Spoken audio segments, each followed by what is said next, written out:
se está gravando, porque por algum motivo Ele está parando? ele parou.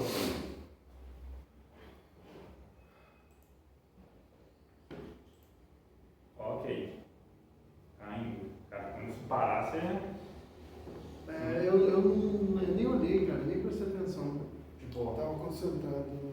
Só... Eu estava mais preocupado com aquilo ali parar do que... Não, eu tô dando uma olhada também. Cara, eu só vou terminar aqui a ligação. Vai lá, tranquilo. Tá gravando Tá aqui. gravando? Uhum. Bem, pessoal, vamos então à nossa segunda parte, ou segundo módulo, a nossa segunda aula, que fala da identificação do problema, ou identificando o problema. Então, qual é o problema? Tá? Qual é o problema? Bem, quais são os maiores adversários da fé cristã? Quais são os piores inimigos que nós enfrentamos hoje em dia? Veja, a apologética, eu estudo apologética desde a década de 90. Eu acho que por volta de 96, 97, algo desse tipo, havia uma revista Defesa da Fé, né, que era publicada pelo Instituto Cristão de Pesquisa. O Instituto Cristão de Pesquisas ainda existe, mas eles estão mais com um trabalho no site, mais eletrônico. Mas havia uma revista física, né?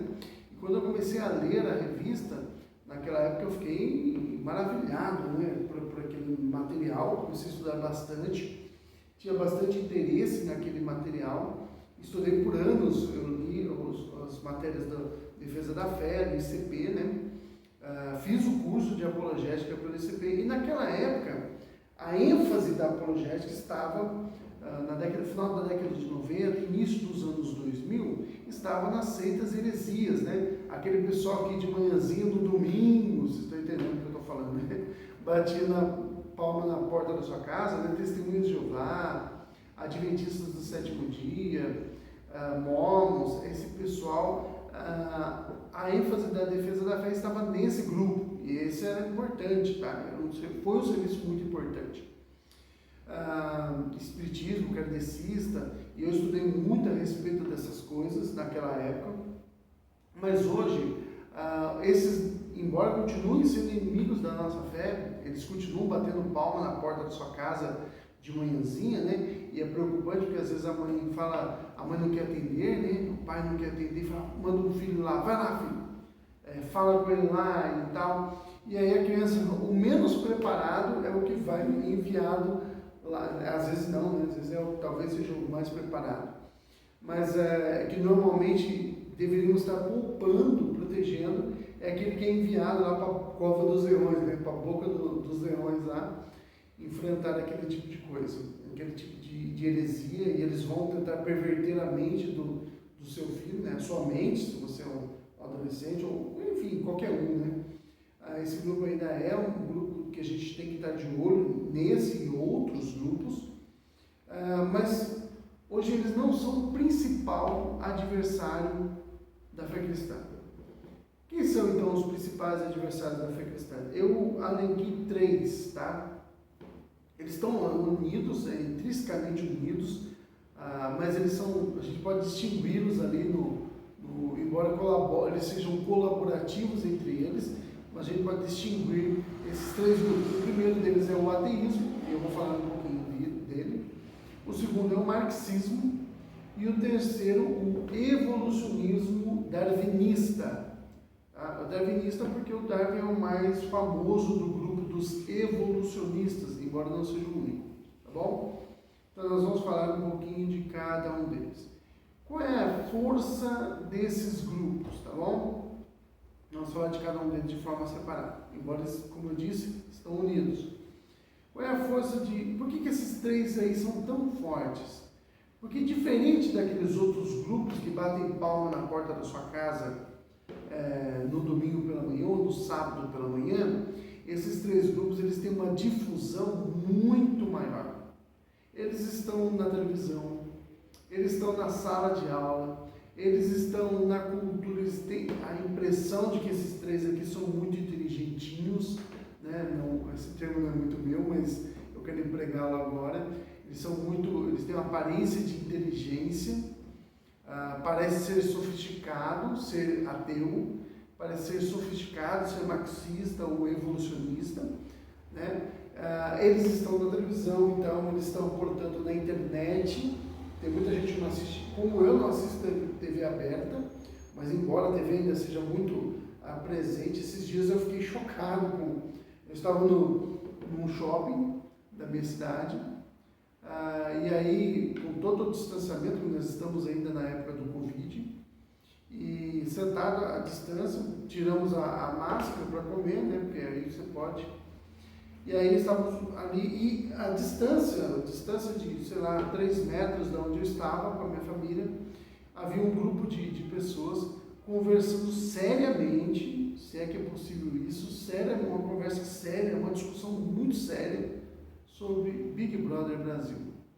E eu pensei, meu Deus do céu, quem é que em plenos 2021,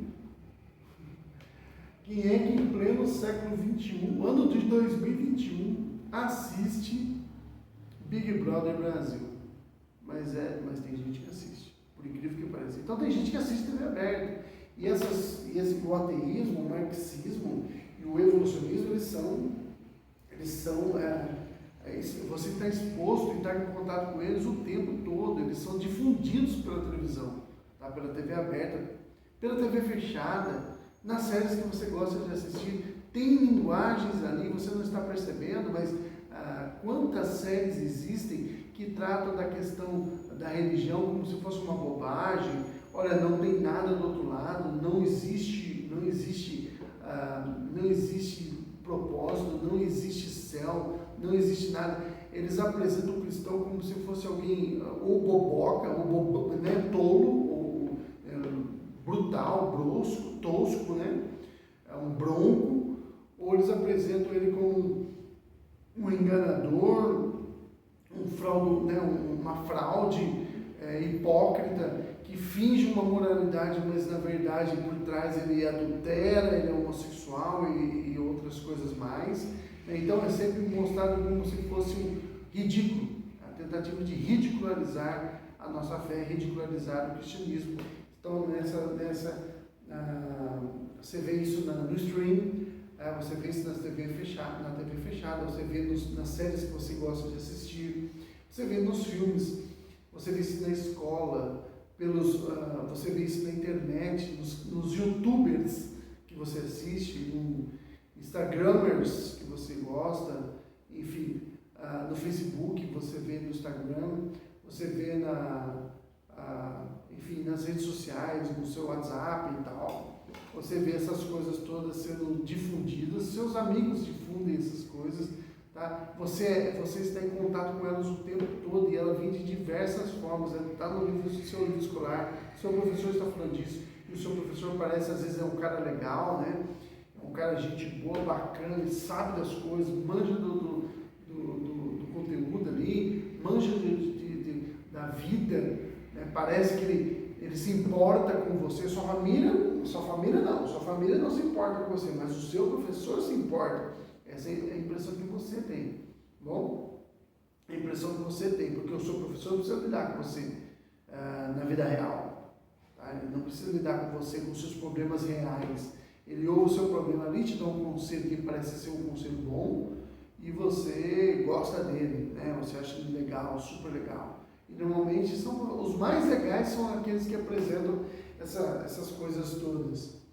Tá? Então, você está em contato, bombardeado, né, por essas informações o tempo todo, por ateísmo, marxismo, por evolucionismo, constantemente. Tá lá no X-Men, né? Os mutantes seriam uma nova evolução, é o que alguns deles defendem.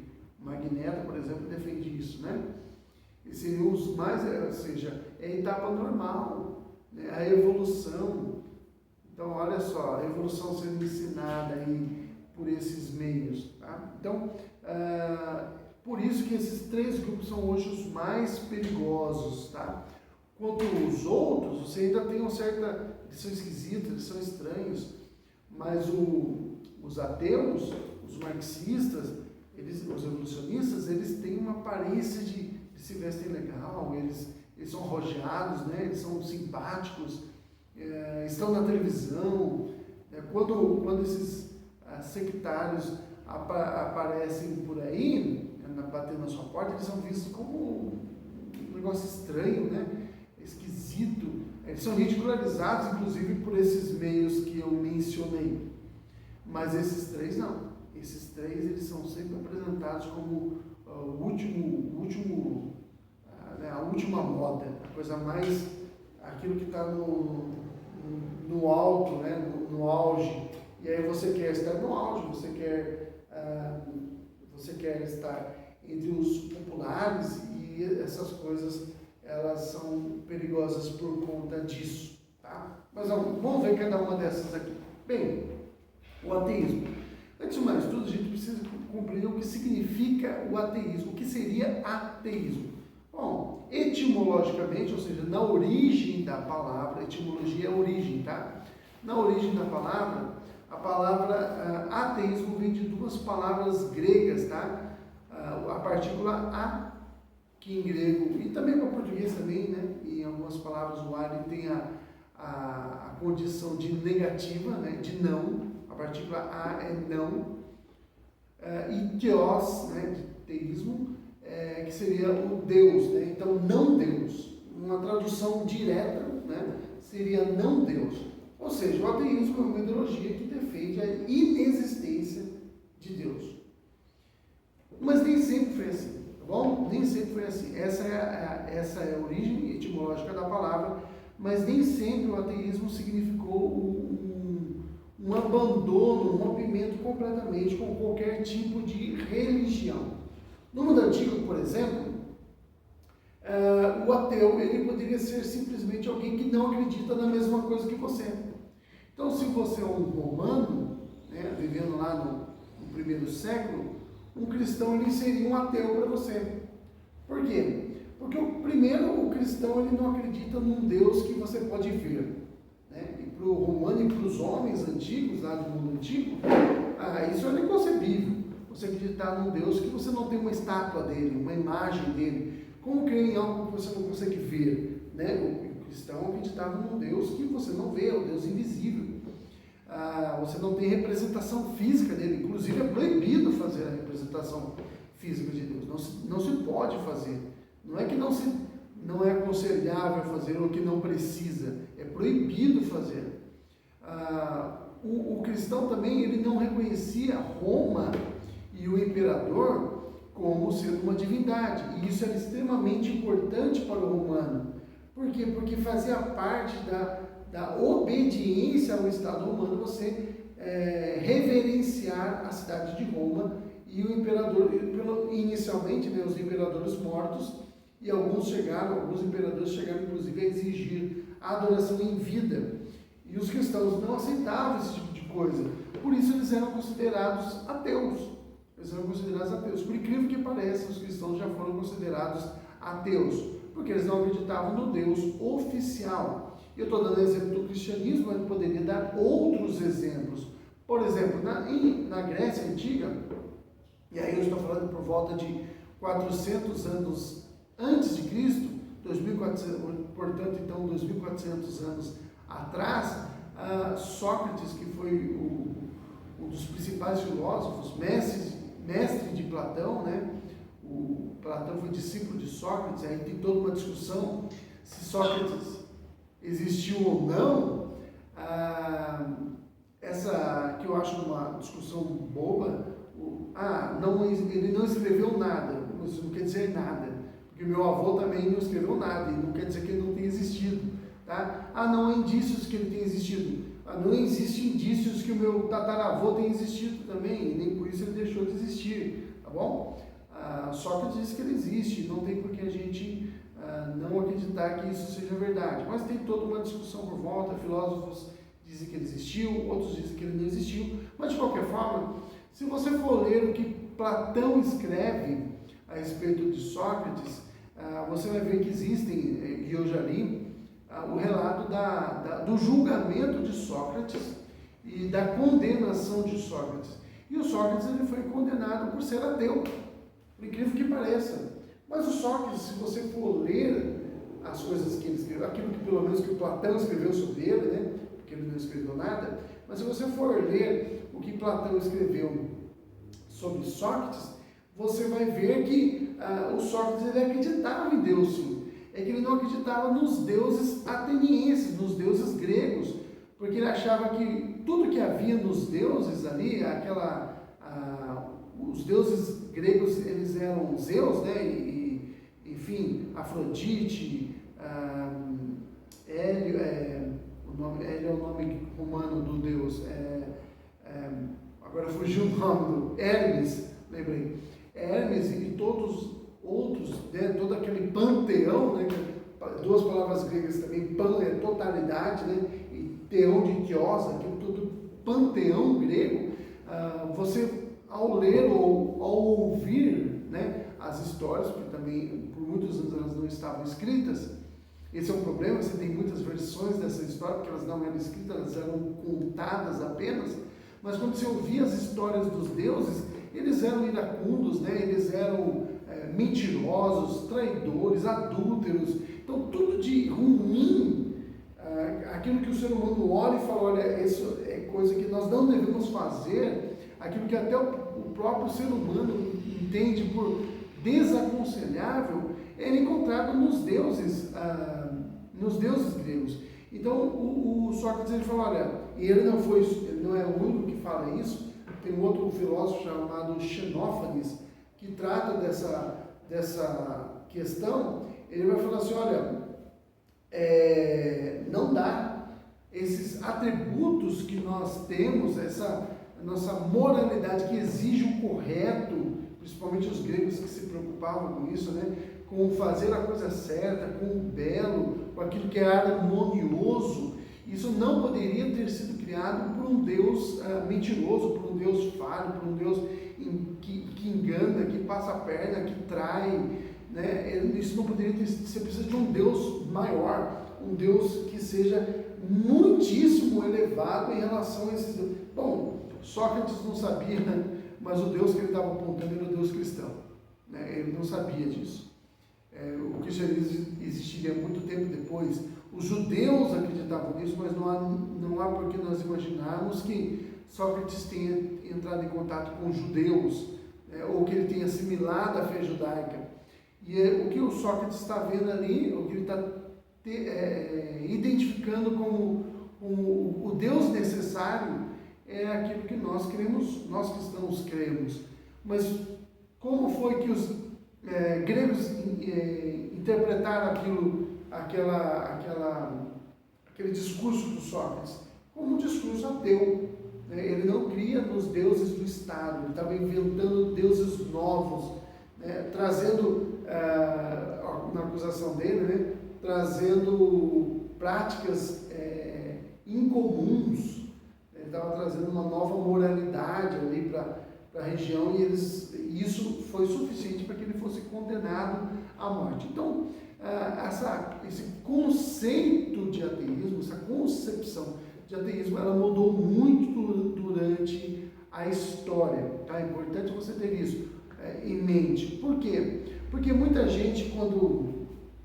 ateus, quando eles querem evocar, porque parece que quanto mais antigo o negócio, mais credibilidade tem, e nem sempre isso é verdade, porque falsas religiões estão desde que o mundo é mundo, tá? Estão aí desde que o mundo é mundo. O ateu ele evoca a antiguidade do processo. Fala, lá na Grécia Antiga já havia ateísmo. Mas espera aí, o ateísmo lá na Grécia Antiga é muito diferente do ateísmo moderno, tá? Do ateísmo que a gente encontra hoje. Pois bem, mas o ateísmo hoje, ele é diferente, ele é realmente uma descrença em qualquer tipo de divindade, apesar de que, se nós formos olhar com mais cautela, com mais cuidado, nós vamos ver que as coisas não são bem assim, tá bom? Mas o ateísmo hoje, ele apresenta com essa aura, e a gente tem que tomar muito cuidado, porque uma vez eu conversando com um colega meu, ele falou assim, não, Diogo, mas os ateus, eles são na dele, cara, eles simplesmente não acreditam em Deus e estão lá na dele. Não é assim que a coisa funciona, tá? Os ateus, eles são, eles fazem, eu vou usar um termo aqui que não é correto, né? Mas só para você entender, eles fazem evangelismo. Ou seja, eles fazem proselitismo do ateísmo. Eles fazem campanha. Você tem, por exemplo, associações como aqui no Brasil, a Ateia, né, que é uma associação de ateus, que ela chegou a fazer uns anos atrás uma sessão de desbatizamento. Então eles vinham com o secador de cabelo e passavam na sua cabeça, como se estivesse te retirando o batismo que você recebeu, né? No caso de algumas denominações cristãs, o catolicismo, por exemplo, faz isso, a igreja presbiteriana também, batiza quando é criança, né? Ele vinha ali e tirava o batismo que você recebeu quando você era criança, que você foi forçado, violentado a receber o cristianismo. Então eles fazem proselitismo mesmo, eles atacam a fé cristã. Teve uma época em Londres que os ônibus estavam vindo com adesivos, né, aqueles adesivos nos vidros dos ônibus, com dizeres ateus, né, falando, convocando a pessoa a abandonar o cristianismo, a ser uma pessoa mais vinculada com a realidade e tudo mais. Então o ateísmo hoje ele tem essa pegada proselitista, tá? Então eles estão vindo até vocês, querem transformar você em ateu. E eles ridicularizam a fé cristã, eles debocham de você, eles atacam você falando de que o cristianismo ele é anticientífico, né? E a ciência se tornou o grande padrão de conhecimento, quando na verdade a ciência tem bastante problemas, tá? Primeiro que a ciência não faz alegações nenhuma, tá bom? Quem faz alegações são os cientistas. A ciência é um dos conhecimentos, ela é respeitável por isso, mas ela não é o único padrão de conhecimento.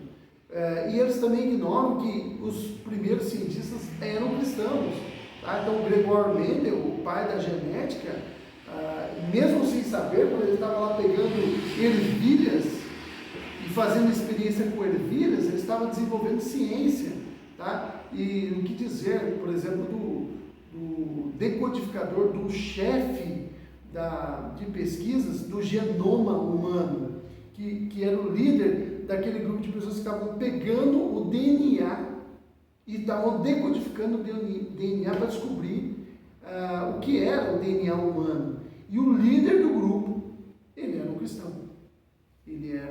Então, você veja como o cristianismo, a ciência, ela deve ao cristianismo.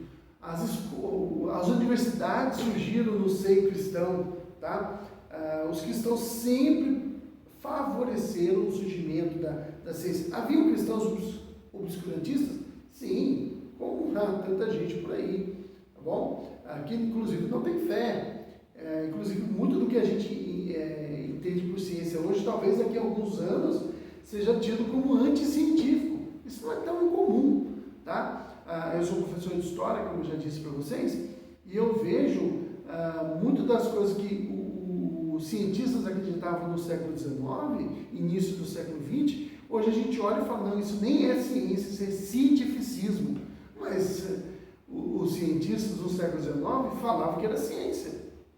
E talvez muito do que nós acreditamos hoje, que nós dizemos que é ciência, daqui a alguns anos seja considerado como cientificismo, tá? Falsa ciência ou anticientífico.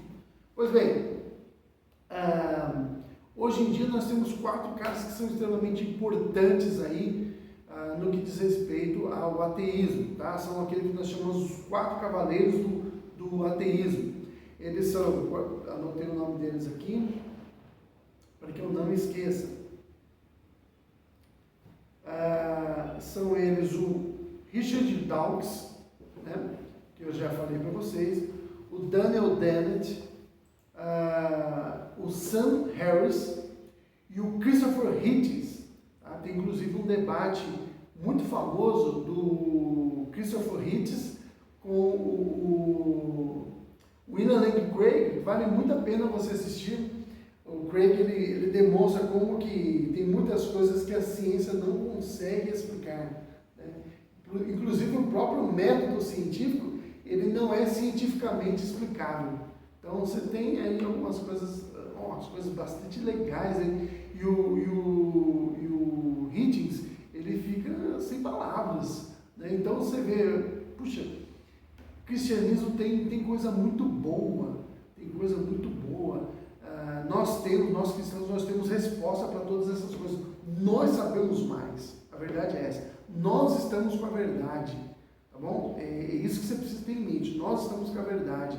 Não precisa ficar encolhido, não precisa ficar retraído, porque nós estamos com a verdade, tá bom? Bom, vamos para o próximo tema aqui, seguindo o nosso cronograma, senão a gente não consegue dar conta. O próximo é o marxismo. Bom, pessoal, o marxismo está por aí. Ele é um inimigo da fé cristã, tá bom? O marxismo é inimigo da fé cristã. O Karl Marx, né, que dá origem ao nome do marxismo, ele chegou a dizer que o cristianismo é o ópio do povo. Ele é considerado um ateu, embora existe um livro do Karl Marx em que ele retrata algumas coisas que ele conversa com uma pessoa, com um espírito ali, que dá algumas... É o livro do próprio Marx, tá? É o Emmanuel ao contrário, tá bom? O Karl Marx, ele foi filho de pastores alemães, né? O trocadilho ficou ruim aí, né? Mas ele era o filho de pastor luterano. O pai dele era um pastor da Alemanha, tá? Ficou melhor assim, né? Porque um pastor alemão, aí dá a impressão que é um cachorro. Mas piadinha sem graça. Mas o Karl Marx, ele era o filho de um meu companheiro aqui, o meu colega aqui, o John aqui, deu uma risada aqui, porque foi sem graça mesmo. Mas o Marx, ele viveu um tempo da vida dele na França revolucionária. Ele foi fortemente influenciado pelos jacobinos, tá? Ali da Revolução Francesa. A Revolução Francesa foi um desastre, tá? É estranho que muitos historiadores e filósofos enalteçam a Revolução Francesa, que não fez absolutamente nada. Nada de fato, gente. O que a Revolução Francesa causou na sociedade francesa, além de enfraquecê-la? Nada. Derrubou o rei e o resultado disso foi a instituição do Napoleão Bonaparte, que se intitulou imperador. Os ideais de liberdade, igualdade e fraternidade não foram plenamente desenvolvidos ali. Era liberdade, mas eles mantinham a escravidão. Igualdade, mas haviam os mais iguais, né? Lembrando aí Revolução dos Bichos, do George Orwell, né? Tem uns mais iguais do que outros, porque imediatamente após o Napoleão Bonaparte assumir o governo da França e se titular imperador, inclusive ele se retrata várias vezes como um monarca. Ele é pintado como um monarca, como um rei, né, do antigo regime. Ele manda construir locais em que ele conquista, ele manda construir arcos do triunfo, como os imperadores romanos faziam. Olha que coisa interessante. E ele instituiu uma nova nobreza. Os seus amigos ali, os seus colegas se tornaram os amigos da nação, e eles tinham vários privilégios ali, ou seja, ele estabeleceu uma nova monarquia. O fim disso foi que a França, quando Napoleão é derrotado, retoma a monarquia. Depois Napoleão foge e volta para a França, retoma o seu poder, imperador novamente, começa um novo processo de conquista da Europa, que acaba sendo derrotado. Ele acaba sendo derrotado mais uma vez, retorna à monarquia francesa, e essa questão toda da França ali, monárquica e tal, ela só vai se resolver mesmo após a Primeira Guerra Mundial. Olha só, então o que a Revolução Francesa trouxe? Nada. Tá? Havia uma nova religião, o culto à razão, né? Mudança do calendário, pegaram uma modelo, né? Aí eu estou usando um eufemismo, porque ela não era só um modelo, era pior do que isso, era uma meretriz, E colocam ela numa carroça e ela sai andando por Paris e as pessoas enaltecendo a deusa sabedoria, Sofia. Então, o que a Revolução Francesa trouxe? A burguesia assumiu o controle. A burguesia já estava no controle da Inglaterra 100 anos antes. Algumas décadas antes, a burguesia norte-americana já tinha feito a sua guerra de independência, expulsado os ingleses de lá e já havia assumido o controle da América. Então, o que foi a Revolução Francesa? Pois bem, nós vamos lá. Os jacobinos influenciaram Marx, vamos voltar para o Marx aqui, né? Influenciaram muito a vida do Marx. O Marx passa a fase adulta da sua vida na Inglaterra, esbanja toda a riqueza da sua família, casa com uma mulher rica, torra toda a riqueza da família da sua esposa. Ele tem lá um jornal que vai à falência todas as vezes que ele monta. Ele acaba se unindo a um burguês extremamente rico, o Engels, que sustenta o Marx num momento difícil da sua vida, inclusive chega a assumir um dos filhos bastardos do Marx. O Marx tem um filho fora do casamento, naquela época era chamado de bastardo. O Marx convence o Engels a assumir essa criança como sua. Ele sustenta esse menino, essa criança até o final da sua vida. E o Engels e o Marx juntos fazem lá todo o seu trabalho. Ele escreve vários livros, mas